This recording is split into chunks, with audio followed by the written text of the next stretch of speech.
عذر گناہ از قلم بشریٰ الیاس۔ ایپیسوڈ 2۔ اگر ہو عشق تو ہے کفن بھی مسلمانی۔ تم ناشتہ کیوں نہیں کر رہی؟ عمار نے جزا کی پلیٹ کو دیکھا۔ وہ پرسوچ نظروں سے میز کو دیکھ رہی تھی۔ کر رہی ہوں۔ وہ اپنی پلیٹ پر جھکی۔ کیا ڈیڈ آج جلدی ہاسپٹل چلے گئے؟ عمار نے گھر میں نظر دوڑائی۔ ہاں، ہاسپٹل میں کچھ ایمرجنسی تھی۔ جزا نے نظر پلیٹ پر ہی رکھی۔ ویسے تم آج صبح صبح کہاں گئے تھے؟ جزا نے نوالا منہ میں رکھتے ہوئے عمار کو دیکھا۔ وہ اسے ہی دیکھ رہا تھا۔ عمار کو اس سوال کی توقع نہیں تھی۔ کچھ کام تھا۔ وہ اٹھ کھڑا ہوا۔ آفس جا رہے ہو؟ اور میں اس ٹائم کہاں جاتا ہوں؟ عمار نے گھڑی کو دیکھتے ہوئے سوال کیا۔ ہاں نہیں، ایسے ہی پوچھ رہی تھی۔ وہ اپنی پلیٹ پر پھر جھکی۔ کیا تم ٹھیک ہو؟ جی۔ کالج کیوں نہیں جا رہی پھر؟ وہ لیکچرز آف ہیں اور پروفیسر بھی دوسری سرگرمیوں میں مصروف ہیں، اس لیے۔ جزا نے نظر چڑھائی۔ عذار آل دا بیسٹ بول رہی تھی۔ کیا تم نے اسے بتایا نہیں کہ تمہارے کوئی امتحان نہیں ہو رہے؟ تم ایک ویک سے گھر پر ہو؟ جزا نے اپنے لبوں کو دانتوں سے کاٹا۔ ہاں، میں بھول گئی تھی۔ میں عذار سے بات کر لوں گی۔ جزا نے سر کو ہاتھ لگایا۔ عمار چند سیکنڈ اسے دیکھتا رہا، پھر دروازے کی طرف بڑھ گیا۔ بھائی، وہ اٹھ کر اس کے قریب آئے۔ ہاں کہو۔ عمار نے مڑ کر ایسے کہا جیسے جزا کے پکارنے کا اسے انتظار تھا۔ بولو جزا۔ عمار نے اس کے سر پر ہاتھ رکھا۔ جے کے کنگ۔ جزا نے اس کی باس کا نام لیا، جو آفس میں ہی سی ای او تھا۔ عمار نے سوالیہ نظروں سے اسے دیکھا۔ وہ آفس آ رہے ہیں؟ جزا، تم کالج نہیں جا رہی؟ اس کا مطلب یہ تو نہیں کہ ہر کوئی اپنے کام پر نہیں جا رہا۔ رہی بات جے کے کنگ کی، تو تم جانتی ہی ہو اسے اپنے کام سے عشق ہے، اپنے کام کو لے کر کتنا جنونی ہے۔ اس نے کب آفس سے چھٹی کی ہے؟ خود قبول کر آفس کے کام میں وہ ایسے کرتا ہے جیسے کمپنی اس کی محبوبہ ہے اور وہ کوئی جن۔ تم ایسے شخص کا پوچھ رہی ہو کہ وہ آفس آ رہا ہے یا نہیں؟ عمار کی باتوں میں حیرت تھی۔ وہ صاف صاف دیکھ سکتی تھی۔ وہ یہ جانتی تھی آفس نہ آنے کی وجہ جے کے کنگ کے پاس نہیں تھی، لیکن کالج نہ جانے کی وجہ اس کے پاس تھی۔ جزا، اگر تمہیں کوئی بات پریشان کر رہی ہے تو تم مجھ سے بے جھجک بول سکتی ہو، اوکے بچہ؟ جزا نے صرف مسکرایا۔ دروازہ اندر سے لگا لو، وہ کہہ کر باہر نکل گیا۔ جزا نے دروازے کو لاک کر دیا اور اپنے کمرے میں چلی گئی۔ اسٹڈی میز کے سامنے رکھی کرسی کھینچ کر بیٹھ گئی اور اپنا فون آن کیا۔ البم، پکچر، ایک تصویر کھولی اور نظر ٹھہر سی گئی۔ وہ جے کے کنگ تھا۔ موسٹ ہینڈسم اینڈ ینگ باس، دل فریب گرے آنکھیں۔ جزا اس میں ڈوب سی جاتی تھی۔ خوبصورتی کے معاملے میں کوئی اس کا مقابلہ نہیں کر سکتا تھا۔ جزا کو اپنا وجود معمولی سا محسوس ہوتا تھا۔ جزا کو پتہ ہی نہیں چلا تھا وہ کب سے اسے پسند کرتی تھی۔ جزا کو کبھی اظہار کا موقع نہیں ملا تھا، اور نہ ہی کبھی اس نے کسی لڑکے کو ایسا کچھ کہا تھا، کیونکہ لڑکے خود ہی اس کی خوبصورتی کے گرویدہ تھے۔ جے کے کنگ کو پہلی بار جب اس نے کالج کے باہر کھڑا دیکھا تو وہ تصویر سے زیادہ خوبصورت لگا تھا۔ پھر جزا نے اس کے دیدار کے لیے ہر وہ جگہ جانا شروع کر دیا جہاں بھی وہ موجود ہوتا۔ خوش قسمتی ایسی کہ جس کمپنی کا وہ مالک تھا، عمار کو وہاں ملازمت مل گئی اور جے کے کنگ کی معلومات خود ہی اس تک پہنچتی گئی۔ جے کے کنگ کی کمزوری آنسو۔ وہ کسی کو روتا ہوا نہیں دیکھ سکتا تھا۔ اس کے سامنے تھوڑا سا رو لو وہ ہار جاتا ہے۔ جے کے کنگ کو بیوقوف بنانا بہت آسان ہے، جس کا سب سے زیادہ فائدہ عورتیں اٹھاتی ہیں۔ پتہ نہیں اس کا نام کنگ کس نے رکھا۔ یہ الفاظ عمار کے تھے۔ جزا سوچ رہی تھی اور مسکرائے جا رہی تھی۔ پکچر غائب ہو کر کالنگ عذار فون پر روشن ہوا، تب وہ ایک ٹرانس سے باہر آئی۔ گلے عذار، best of luck for exam. Call receive نہ کرنے پر عذار کا میسج ہے۔ نہ ہو تو مرد مسلمہ بھی کافر و زندیق۔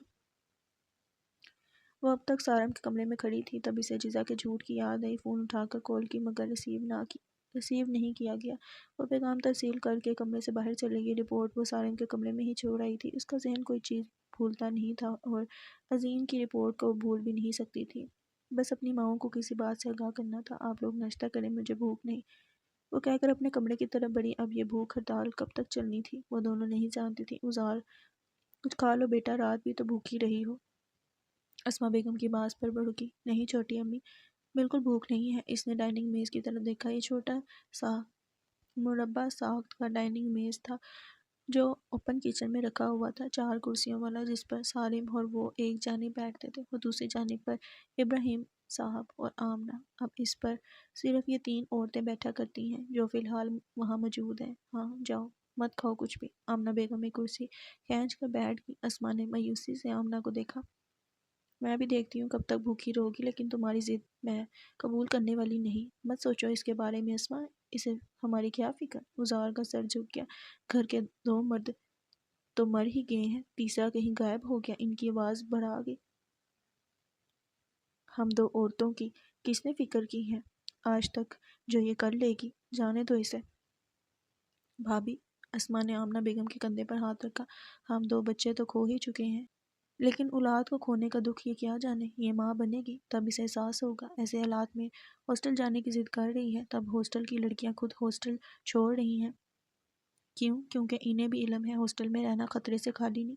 میں وعدہ کرتی ہوں آپ سے، مجھے کچھ نہیں ہوگا۔ اذہان نے آگے بڑھ کر ان کے ہاتھ پر اپنا ہاتھ رکھا۔ آمنہ نے اس کے ہاتھ کو جھڑکا۔ میں مینا کے قاتل کو ڈھونڈ نکالوں گی، میں بھائی سارم کو زندہ واپس لاؤں گی۔ کیوں؟ تم کوئی فرشتہ ہو؟ میرا ماں کا دل ہے، اور ماں کا دل جان جاتا ہے اولاد زندہ ہے یا مردہ۔ چاہے میرا بیٹا سامنے نہ ہو، لیکن وہ مر چکا ہے۔ سمجھ آئی تمہیں؟ مر چکا ہے وہ۔ آخر میں وہ چیخی۔ بھابھی ایسے تو نہ کہیں۔ اسما نے ان کے آنسو صاف کیا۔ اذہان نے درد سے ہونٹ بھینچ لی۔ امی، مجھے ہاسٹل رہنے کی اجازت دے دیجیے۔ اجازت؟ تمہیں اجازت کی کب سے ضرورت پڑ گئی؟ فیصلہ تو تم کر ہی چکی ہو۔ مگر یاد رکھنا اذہان، گل مینا گمشدہ ہوئی تھی تب سارم اس کی تلاش میں نکلا تھا۔ گل مینا کی لاش واپس آ گئی، لیکن سارم واپس نہیں آیا۔ وہ رکی، جیسے حلق میں آنسوؤں کا گولا سا اٹک گیا ہو۔ اور اگر اب سارم کی لاش آئی اور تم بھابھی، اسما نے منہ پر ہاتھ رکھا، تم گمشدہ ہوئی تو تمہاری ماں پوری طرح مر جائے گی۔ اذہان لڑکھڑا گئی، آنکھوں سے آنسو بہہ نکلے۔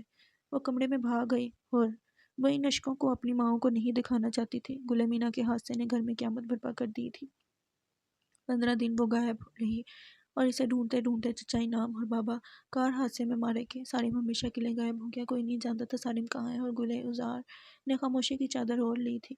خاموش تو وہ پہلے بھی رہتی تھی، لیکن اس خاموشی میں غم تھا، اداسی تھی، اضطراب تھا، تڑپ تھی۔ وہ کمزور تھی ان سب لوگوں کی نظر میں جو اس سے محبت کرتے تھے، اور وہ کمزور بننا نہیں چاہتی تھی۔ سر پر کفن باندھے گھر سے نکلنے کا فیصلہ تو کر لیا تھا، مگر دونوں ماؤں کی محبت اس کے پیروں میں زنجیروں کی طرح تھی۔ کیا وہ ان زنجیروں کو توڑ کر نکل سکتی تھی؟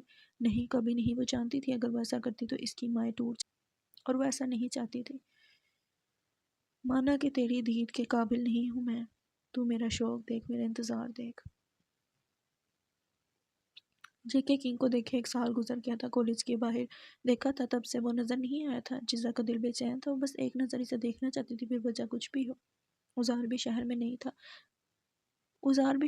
تھی۔ وہ چند روز کے لیے اپنے چچا انعام کے گھر گئی تھی۔ ایسے میں اسے جے کے کنگ کی یاد زیادہ ستانے لگی تھی۔ اس نے کبھی یہ بات اذہان سے شیئر نہیں کی تھی، جبکہ اذہان اس کی بیسٹ فرینڈ تھی۔ اس سے جزا کی کوئی بات چھپی نہ رہتی تھی، مگر وہ 1 سال سے اس راز کو دل میں دفنائے بیٹھی تھی۔ پتہ نہیں کیوں، شاید اذہان کا روب تھا یا کچھ اور جو اسے بتانے سے روکتا تھا۔ اذہان کی ڈکشنری میں محبت نام کا کوئی لفظ نہیں تھا، نہ اسے یہ لفظ پسند تھا۔ کسی نامحرم کو لے کر تو وہ کبھی سوچتی بھی نہ تھی، لیکن جزا کو اس نام محبت سے بھی محبت تھی، اور دید کی خواہش عمار کے کمرے تک لے آئی تھی۔ بھائی، کیا آپ فری ہیں؟ جزا عمار کے کمرے کے دروازے میں کھڑی تھی۔ وہ لیپ ٹاپ پر کچھ کام کر رہا تھا۔ ہاں بولو، تمہارے لیے ہمیشہ فری ہوں۔ وہ مسکرایا، تھینکس۔ وہ رکی، کیا مجھے آپ کی کمپنی میں جاب مل سکتی ہے؟ سر جھکایا۔ تمہیں جاب کی کیا ضرورت ہے؟ عمار کو حیرت ہوئی۔ اور ابھی تم پڑھ رہی ہو؟ عمار اسے ہی دیکھ رہا تھا۔ دراصل تجربے کے لیے سوچ رہی ہوں۔ جواب نامعقول سا تھا۔ میں آفس میں بات کروں گا۔ تھینک یو سو مچ بھائی۔ کالنگ اذہان، 1 منٹ۔ عمار نے اپنا فون اٹھایا۔ Hello, what? کیا ہوا ہے؟ اوکے۔ ایک طرفہ بات سن کر جزا کو کچھ سمجھ نہیں آ رہا تھا۔ عمار نے کال منطقہ کی۔ کیا ہوا بھائی؟ اذہان نے کال کیوں کی؟ سب خیریت تو ہے؟ جزا نے حیرت و تجسس سے پوچھا۔ وہ پریشان لگ رہا تھا۔ میں ہاسٹل جا رہا ہوں، ڈیڈ آ جائیں تو بتا دینا، جلد آ جاؤں گا۔ عمار نے کار کی اٹھائی۔ لیکن بھائی، دروازہ اندر سے لاک کر لو، ڈیڈ آئیں تب کھولنا۔ وہ بول کر جلدی میں کار میں بیٹھا اور فوراً کار کی سپیڈ بڑھائی۔ کچھ ہی دیر میں وہ ہاسٹل کے باہر تھا۔ او بھائی، کہاں گھسے آ رہے ہو؟ واچ مین نے اسے باہر ہی روک دیا۔ مجھے اندر جانے تو بہت ضروری ہے۔ عمار نے ہاسٹل کی عمارت پر نظر ڈالی۔ چاروں سمت میں گہرا اندھیرا چھایا ہوا تھا، صرف ہاسٹل کی عمارت کسی لائٹ ہاؤس کی طرح چمک رہی تھی۔ کیوں صاحب، آپ ملک کے PM ہیں اور یہاں ہاسٹل میں پروگرامی گیسٹ ہو؟ یہ گرلز ہاسٹل ہے بچے، سیدھے طریقے سے گھر جا۔ دیکھو، کسی کی جان خطرے میں ہے، میرا اس سے ملنا بہت ضروری ہے۔ تمہیں میری بات سمجھ نہیں آتی کیا؟ تم جیسے لفنگوں کو خوب سمجھتا ہوں میں، لڑکیوں سے ملنے کے لیے ایسے ہتھ کنڈے آزماتے ہو۔ کالنگ اذہان۔ ایک طرف آ کر عمار نے اپنا فون چیک کیا۔ اذہان، یہ واچ مین اندر نہیں جانے دے رہا۔ عمار نے جھلا کر کہا، ایمی، کچھ تو بہت عجیب ہے۔ مجھے عظیم کا میسج آیا ہے۔ آواز سے وہ متعجب لگتی تھی۔ کیسا میسج؟ وہ اب ٹھیک ہے؟ Are you sure? I don't know. وہ کال ریسیو نہیں کر رہی۔ اگر اس نے میسج کیا ہے تو وہ ٹھیک ہوگی۔ اس نے ازار سے زیادہ خود کو تسلی دی۔ اور ویسے بھی میرا گرلز ہاسٹل میں داخل ہونا ناممکن ہے۔ عمار پریشان تھا۔ میں تمہیں صبح اس کا حال پتہ کر کے بتاتا ہوں۔ اوکے۔ ازار کی کال کٹ گئی۔ پورا راستہ وہ پریشان رہا تھا۔ گھر آیا تو جزا اس کا انتظار کرتی۔ بھائی کیا ہوا ہے؟ کچھ نہیں، تم سو جا۔ عمار اسے بول کر کمرے میں چلا آیا۔ اسے پتہ تھا وہ اب ساری رات سو نہیں سکے گا، اس لیے لیپ ٹاپ میں اپنا کام دیکھنے لگا اور رات گزرنے کا انتظار کرتا رہا۔ بھائی آپ اچھے سے سوئے نہیں کیا؟ جزا پریشان ہوئی۔ اس نے کوئی جواب نہیں دیا، بس ناشتے کی میز سے وہ صرف جوس پی کر باہر نکل آیا۔ ہاسٹل کے باہر لگی بھیڑ کو دیکھ کر اس کے اوسان خطا ہو گئے۔ کیا ہوا ہے؟ بھیڑ میں کھڑے ایک شخص نے اس سے پوچھا۔ کوئی لڑکی نے خودکشی کر لی ہے۔ جواب سن کر عمار کے قدم لڑکھڑائے۔ وہ جانتا تھا وہ لڑکی کون ہو سکتی ہے۔ اب وہ ازار کو کیا جواب دیتا؟ پہلی بار اس نے عمار کا اعتبار کیا تھا، کوئی کام کرنے کو کہا تھا اور اس میں بھی وہ ناکام رہا۔ ہاسٹل کے باہر لگے بینچ پر وہ گرنے والے انداز میں بیٹھ کے ساری رات کی تھکان اس کے چہرے سے ظاہر ہو رہی تھی۔ میں مضطرب زمین پر بے تاب، تو فلک پر، تجھ کو بھی جستجو ہے، مجھ کو بھی جستجو ہے۔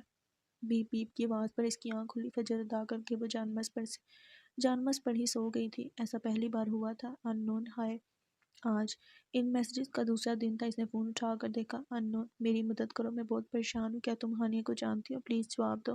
گلے ازار ابراہیم، تم بھی تو ایک لڑکی ہو، میری تکلیف کو سمجھو۔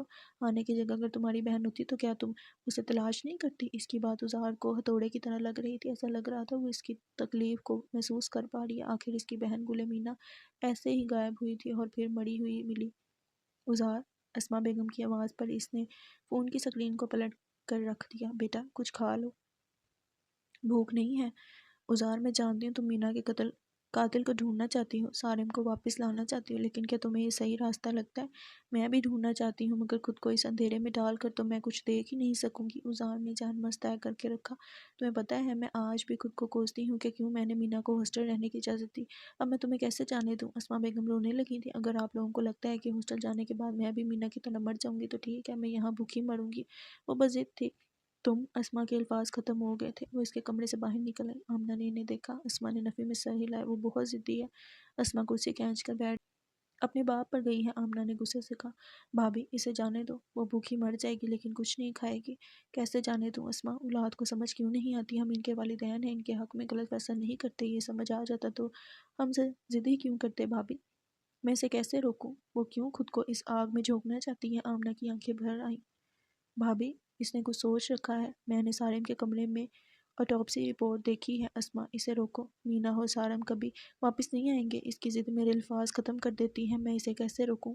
عظیم کو اس قاتل کے بارے میں سب پتہ چل گیا تھا۔ اس نے خودکشی کر لی۔ واسو کے بارے میں جو جان جاتا ہے مر جاتا ہے، زندہ واپس نہیں آتا۔ یہ کوکن کا شہر، یہ شہر بہت عجیب ہے۔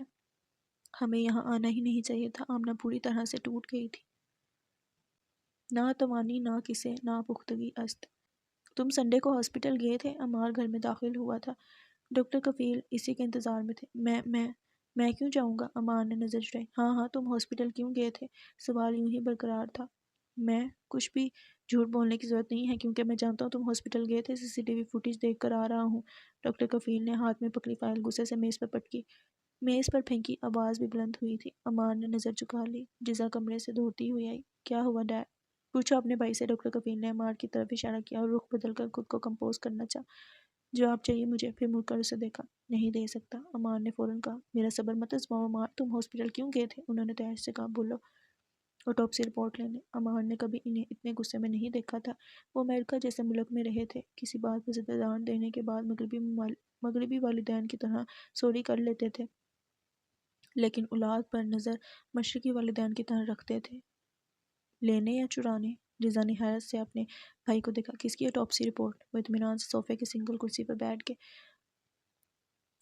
عمار نے ہاتھ میں پکڑا آفس کا بیگ وہیں صوفے پر رکھا۔ I am sorry dad. وہ ان کے قدموں میں آ کر بیٹھا، اپنا ہاتھ ان کے گھٹنے پر رکھا۔ جواب دو۔ انہوں نے اس کے ہاتھ کو جھٹک دیا۔ عظیم کہاں؟ کچھ دیر خاموش رہنے کے بعد اس نے بولا تو جزا کا حیرت سے منہ کھل گیا، لیکن ڈاکٹر کفیل کو حیرانی بالکل نہیں ہوئی۔ شاید وہ پہلے سے ہی جانتے تھے، صرف انہیں اپنے بیٹے کے منہ سے اعتراف کروانا تھا۔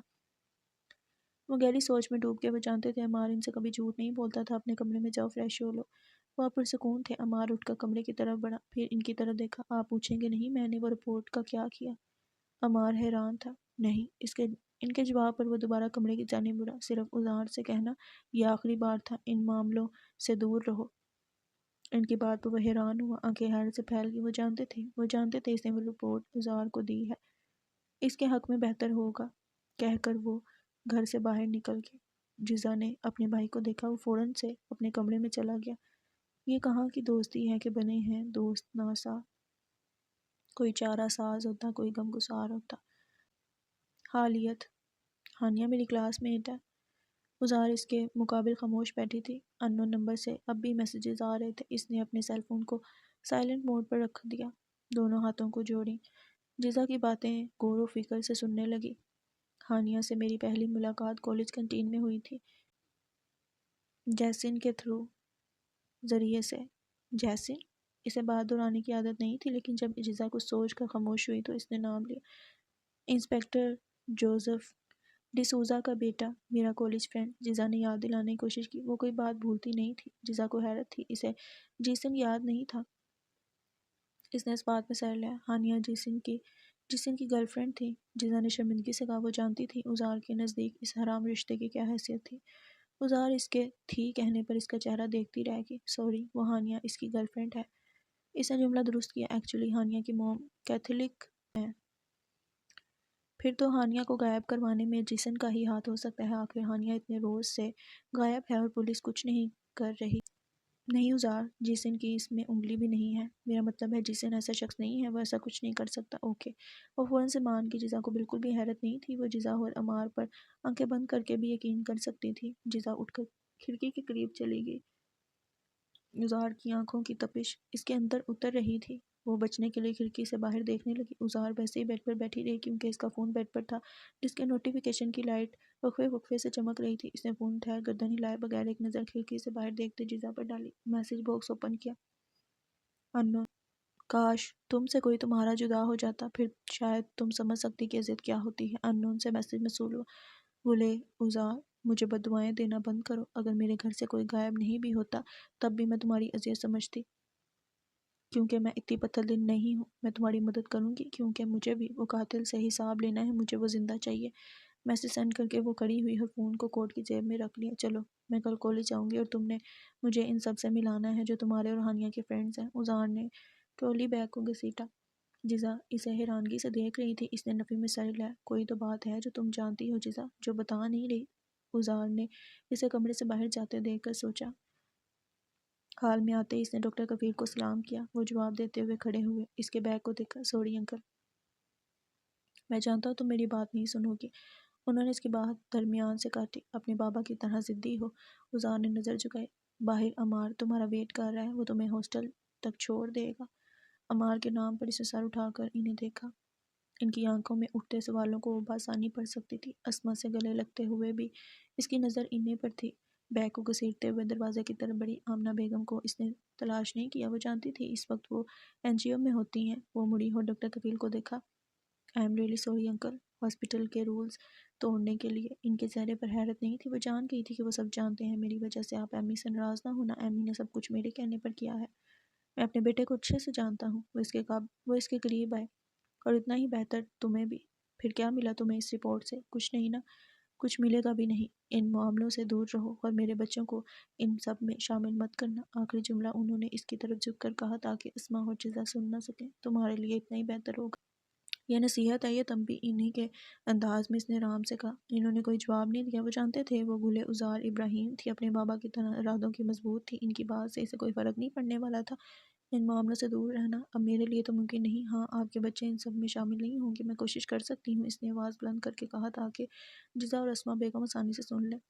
ڈاکٹر نے مٹھیاں بھینچ لیں۔ یہ لڑکی ان کا صبر آزما رہی تھی اور وہ کچھ نہیں کر پا رہے تھے۔ وہ جانتے تھے ازار جزا اور عمار کو کتنی عزیز تھی، خاص کر کے ان کے صاحبزادے عمار کی محبت تھی۔ وہ چاروں ساتھ ہی باہر آئیں۔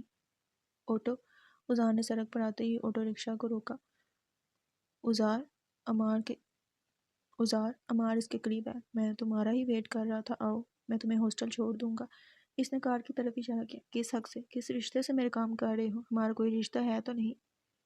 اس نے مڑ کر عمار کو جواب دیا۔ عمار نے پریشانی سے سر جھکایا۔ کیسی باتیں کر رہی ہو، ہم بچپن کے دوست ہیں۔ عمار نے جزا اور اس کی طرف اشارہ کیا۔ وہ ہلکا سا طنزیہ سی، دوست ہیں تو، لیکن میں نے ابھی ایک فرینڈ کو مرا ہوا پایا ہے، اب اور کتنوں کو مرا ہوا دیکھنا ہے۔ پتہ نہیں اس نے خود پر جبر کرتے ہوئے الفاظ کہے۔ جیزا اور عمار کو باری باری دیکھا، پھر ڈاکٹر کفیل کو جو اسے کھا جانے والی نظروں سے دیکھ رہے تھے۔